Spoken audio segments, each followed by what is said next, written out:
my name is Jillian Andrada, and I'm the manager of charity partnerships and training operations. If I had to give runners one piece of advice for training for the marathon, it would be to just stay consistent with training. Sometimes we take recovery days that end up to be recovery weeks, and that can just totally derail your training and all the hard work that you put in. One of CARA's training mantras is power of the group. So, find motivation in your group and just find inspiration within everyone that you're around with everyone that you're running with during training runs, especially on those long runs on Saturday mornings. So we're gonna go into the CARA office and come on, let's go meet the staff. I'm Grimes. I am the organizational and membership coordinator here at CARA. My one piece of advice to marathon runners is to really just have fun. Training for a marathon is a huge endeavor, and not every run is going to be great. Some of them are going to be totally miserable. You will have some fantastic runs out there as well, but really let yourself enjoy each phase of running. You'll really appreciate, the sunrises and sunsets and, laughing with your running buddies. Make sure that you are taking the time to really look at those things. Your end goal of running a marathon will always be there, but make sure that you are allowing yourself to have a little bit of fun while you're doing it. My name's Nick Schneigert. I'm the Program and Events Manager at the Chicago Area Runners Association. And one advice I like to give beginner runners is the importance of running shoes. And what better place to get better running shoes is at your local running specialty store. The reason why it's important to go to a running specialty store to get the proper shoes is because they'll do a gait analysis on you to see which shoe fits right for you. This pretty much reduces the risk of injury and also for longevity. Also, one of the good things about running specialty stores is that all of them are coaches and or runners themselves.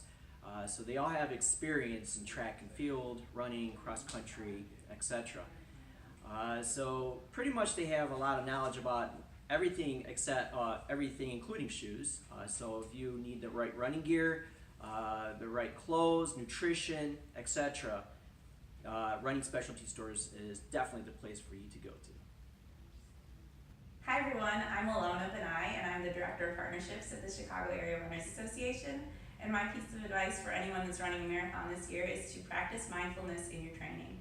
What this means is paying attention to what your body is telling you and possibly writing it down, so you can look back at it later on and evaluate and make wiser decisions in the future.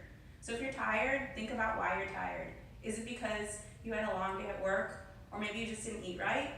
And if you feel really great, is it because you were running with your friends and you properly hydrated right before your run?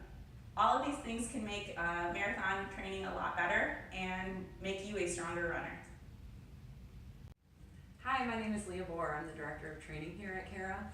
And my advice to anyone running the marathon, no matter what your experience level is to have flexibility in training. If you can follow the 18-week guide to a T, that's great, and follow it as is, but in reality, with 18 weeks of training, there's going to be some bumps in the road and busy life happening, so have some flexibility and knowing that it's okay to move those runs around, and if you can't get it in on a Thursday, it's okay to do it on a Friday. So give yourself that peace of mind that moving things around is okay, and being flexible when obstacles come at you, that you can overcome those, and you'll feel confident as you go through the training cycle. Hi, I'm Greg Kipp, the Executive Director of CARA. Congratulations on choosing to run the marathon this year. The marathon's important, and my piece of advice to you is to make sure it's important to the people around you as well. At least make sure they know what you're doing and why. For the next 18 weeks, you're going to need to get to bed earlier, and you're going to need some extra time to recover after those long runs. So you need to let your friends and significant others know that you can't be out as late on Friday nights, and after those long runs, it's not the time for an all-day to-do list of errands and household work. This is your time to do something unique and special, so you might need to be a little bit selfish for a few months. That's okay, and you can make up for it later. But make sure your friends and family are on board with you, and they might need to make some sacrifices with you to make sure you can be successful in your marathon training and as soon your marathon finished. So good luck in your marathon.